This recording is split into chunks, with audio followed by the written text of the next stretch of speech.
Olá, seja bem-vindo ao canal Acontece nos Livros, a casa da literatura brasileira contemporânea. Eu sou o escritor Wisner Fraga.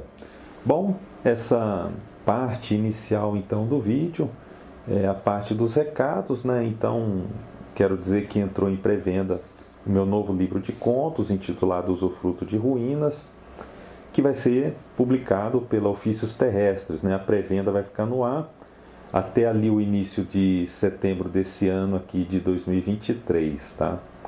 São contos que dialogam de forma bem íntima, né, com os contos do meu livro anterior, intitulado Usufruto de Demônios, e aqui eu falo de temas atuais sobre inteligência artificial, política, a questão da identidade, a pandemia, só que aqui eu falo menos da pandemia, no Usufruto de Demônios eu falei mais. Questões universais, né, as diversas violências aí, a velhice ou como é envelhecer em um país como o nosso, né? Eu uso vários tipos de narradores, os narradores em primeira pessoa, narrador onisciente, o narrador onisciente intrometido, o narrador não confiável, enfim. É um livro que testa aí os limites da linguagem, né? Eu uso, né, inclusive a linguagem neutra para testar algumas novas possibilidades aí, né? Eu uso também outros signos que vão além da letra, né? É um livro bem, nesse sentido, um pouco experimental, mas é também um livro, os contos são muito líricos, né? E mantendo o meu estilo de sempre. Eu agradeço se você puder ler, né? O projeto gráfico é da escritora Carla Dias, em parceria com a Ofícios Terrestres, né? O pós-fácil é do Gabriel Moraes Medeiros, que, além de poeta, é o editor do Ofícios Terrestres, né? E lembrando também que se você for comprar algum livro que eu resenho aqui, algum CD, que você dê preferência aos links, né, que estão aqui na descrição desse vídeo. Assim, você ajuda o canal. Muito obrigado.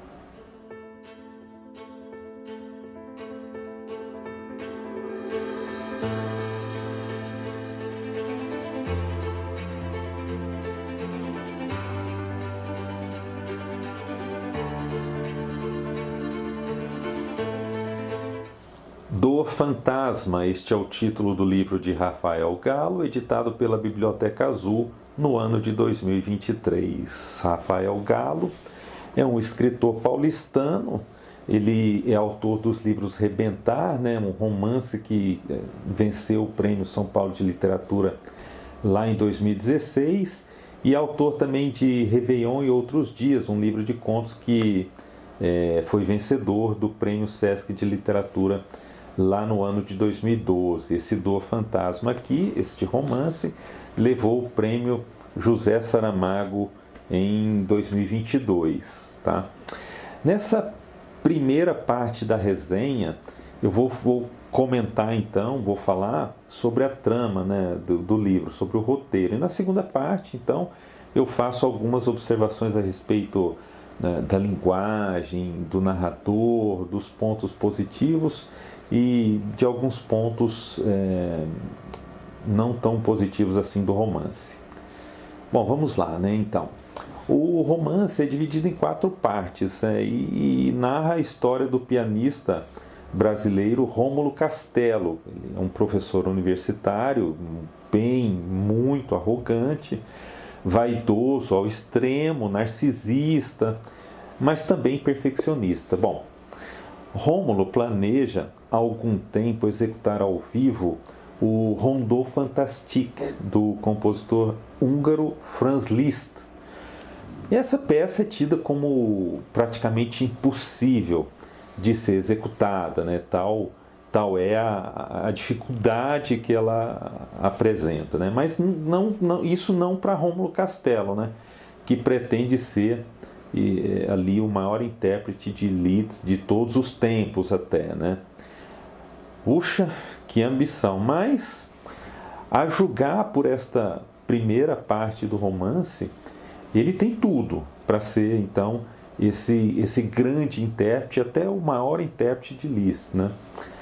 Esse é o resumo, então, da primeira parte do romance, né? Aqui nós sabemos um pouco ali da infância de Rômulo, do pai maestro, né, o Jorge Castelo, da esposa Marisa.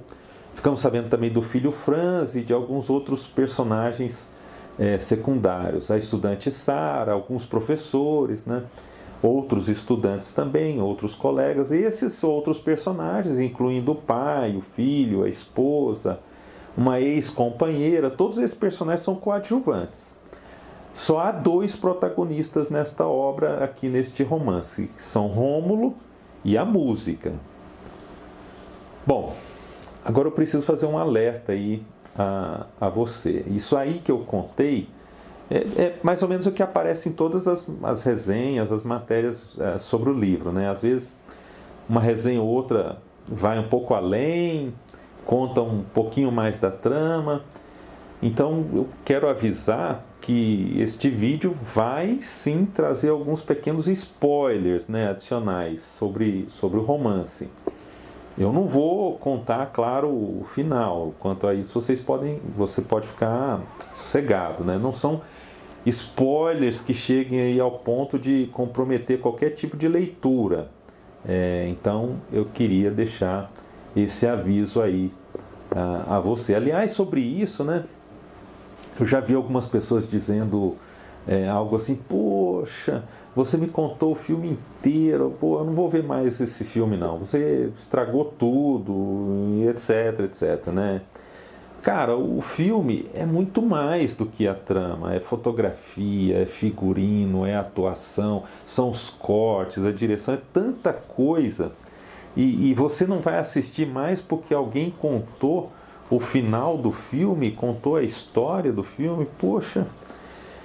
E essa pessoa que contou a você essa trama, ela contou as partes, todas as partes, há tantas outras partes, né, do filme, e eu acho que o mesmo acontece aí com uma obra literária, né?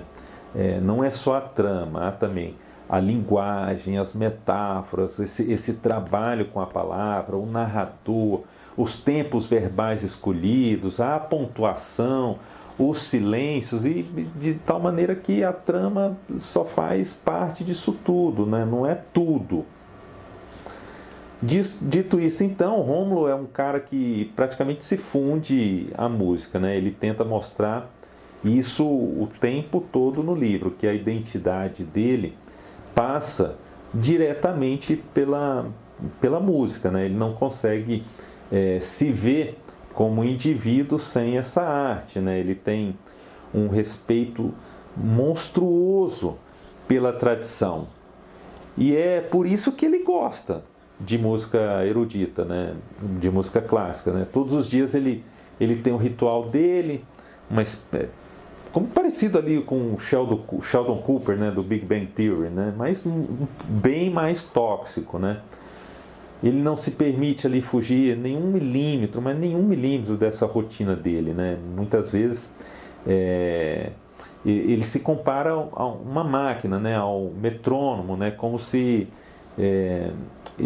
o tempo estivesse, a música estivesse dentro dele, né?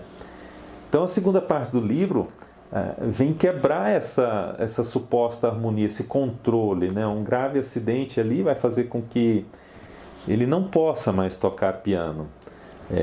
Mas isso aí não é entregue de cara, né? Ali há um intenso questionamento da realidade. Ele questiona a capacidade dos médicos, chama esses médicos de incompetentes, e ele tem certeza que algo ainda pode ser feito por ele para que ele volte a tocar, né? A turnê pela Europa que ele estava planejando para apresentar o Rondo Fantastique não é mais possível, né? E o pior, né? Ele nunca cogitou gravar nenhum dos treinos que ele fazia em casa, quando ele tocava de maneira irretocável a peça, né? O sonho de ressuscitar, então, essa peça de Liszt, né? A peça mais difícil que já foi composta, acaba, né?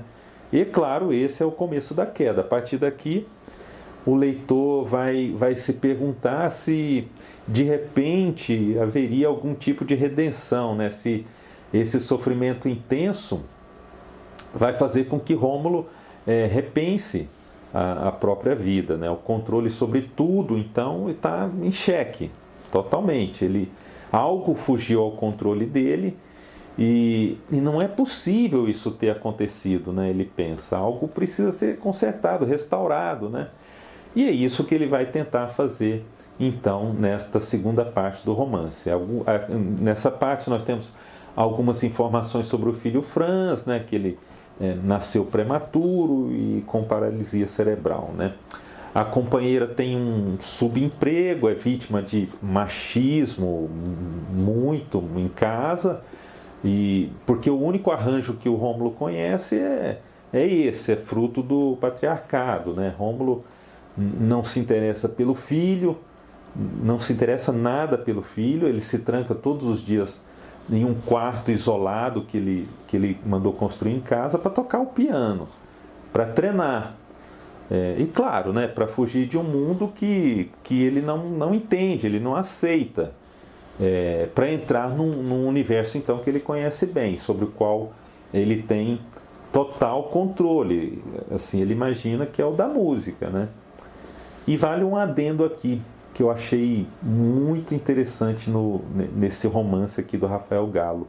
O Rômulo ele fica sabendo, por meio dessa ex-companheira, ex-namorada, que alguém já executou o Rondô Fantastique, né? E ela manda um link a ele de um vídeo, e nesse vídeo aparece uma pianista, né? Como está descrito aqui, uma mulher loira tocando, que toca então essa peça impossível de Liszt, né? E é mais um choque, óbvio, né? Se você procurar no YouTube aí por Valentina Lisitsa, né? Uma pianista ucraniana, ela casa muito bem com a descrição que está aqui no livro, né? Você vai ver que ela interpreta a peça de Liszt, né? Eu vou deixar o link aí na descrição também, caso você se interesse em ver. Mas a apresentação dela é privada, não é pública, né?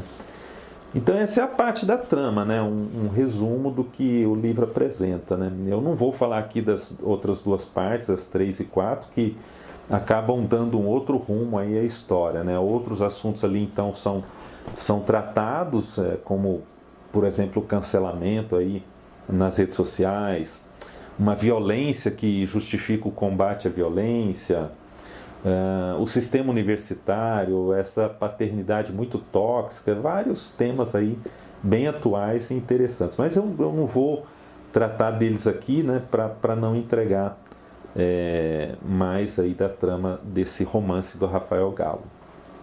A segunda parte do vídeo, então, agora, já falei da trama, né, eu vou falar agora então das questões literárias da obra, né? Primeiro, a linguagem. Este romance aqui de Rafael Galo tem vários momentos de lirismo, mas ainda assim não chega perto do lirismo dos livros anteriores de Rafael Galo.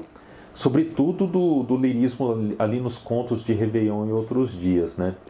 E isso é até compreensível, né? É um romance com mais, como você pode ver aqui, mais de 300 páginas, não dá para ficar ali sustentando um lirismo o tempo todo. Ok, é muito compreensível.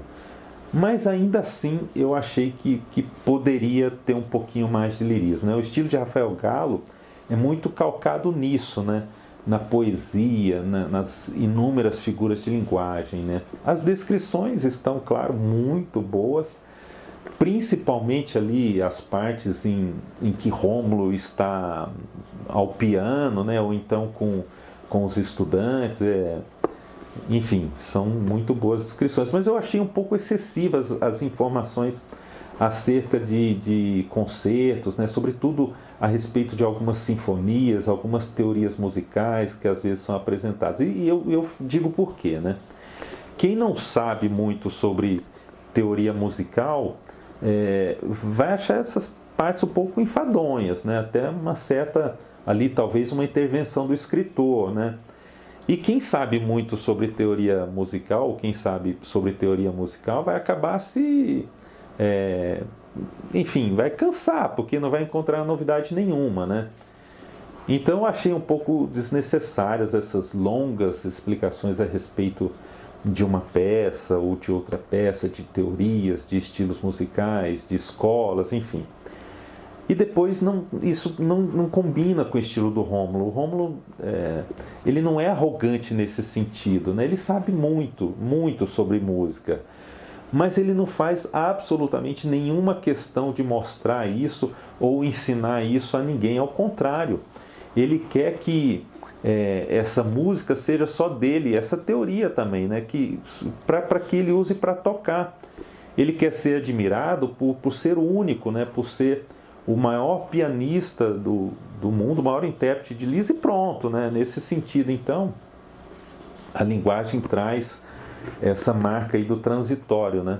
Quanto uma sinfonia pode durar, né? Quanto uma obra de arte pode resistir, né? A arte fica ultrapassada, né? São essas questões que a linguagem muito eficiente de Rafael Gallo traz nesse romance aqui, Dor Fantasma, né? Uma coisa que eu achei muito inteligente nesse romance foi a escolha do narrador.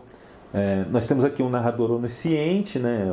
No livro, os diálogos que acontecem estão na forma convencional, eles estão destacados, normalmente eles aparecem sem avisos prévios, mas estão destacados, né? Aparecem no meio do texto, mas sempre entre aspas, né? Mas quando o narrador quer descrever os pensamentos de Rômulo, e normalmente os pensamentos de Rômulo mesmo, mas também de outros personagens, então ele faz uma espécie de discurso indireto livre. Ele de repente abandona toda essa parte descritiva, né? E a narrativa comum dos fatos, né? Então, e dá voz ao pensamento de Rômulo, né? O discurso indireto livre é essa inserção, né, do pensamento de Rômulo ali no meio da narrativa, sem aviso nenhum. Ele está narrando em terceira pessoa e de repente ele começa a narrar, sem avisar o leitor, o pensamento de Rômulo, né? Então isso deixa o texto muito dinâmico. E eu achei isso muito bem feito. As passagens estão bem resolvidas, fica claríssimo para o leitor que não é ali uma intervenção do narrador, o narrador, né, onisciente, então não está julgando nada, não está julgando nenhuma ação dos personagens, não está se intrometendo, ele está apenas reproduzindo o pensamento de um personagem, né? E eu gostei demais dessa forma natural com que isso acontece, com que o Rafael Gallo fez isso, né? A linguagem, então, é fluida. Há alguns, claro, pequenos pecados, né? Repetições de palavras ali em frases muito próximas, algumas passagens na trama que podem ali até soar um pouco inverossímeis, né? E isso apesar do evidente trabalho, né? Um evidente esforço de pesquisa aqui.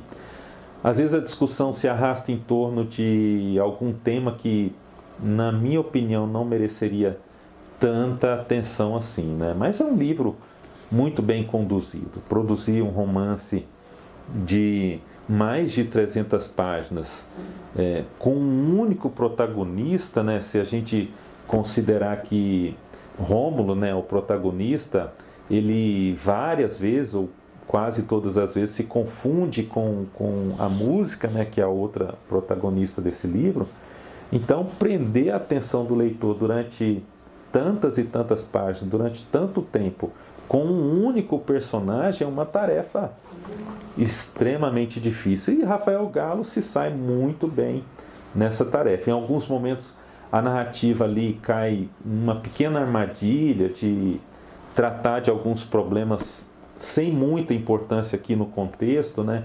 Questionamentos sem muita importância, muita relevância para a trama, né? Mas, em geral, o Rafael acaba escapando dessa armadilha aí de uma certa verborragia e produz um personagem que eu acho muito interessante, um personagem complexo e que certamente entra agora para a galeria dos grandes personagens aí da nossa literatura, tá? Então, por tudo isso que eu expus aqui, eu recomendo a leitura deste romance aqui de Rafael Gallo, Dor Fantasma, que foi vencedor do Prêmio Literário José Saramago. Muito obrigado por assistir esse vídeo. Se você gostou e puder compartilhar em suas redes sociais, eu agradeço. Peço que você valorize a literatura brasileira, como mostra esse livro de Rafael Galo. A literatura brasileira é uma literatura de qualidade. E uma forma de apoiar esse nosso mercado do livro, né, o mercado brasileiro do livro, é adquirindo as obras de escritores brasileiros. Muito obrigado e até a próxima.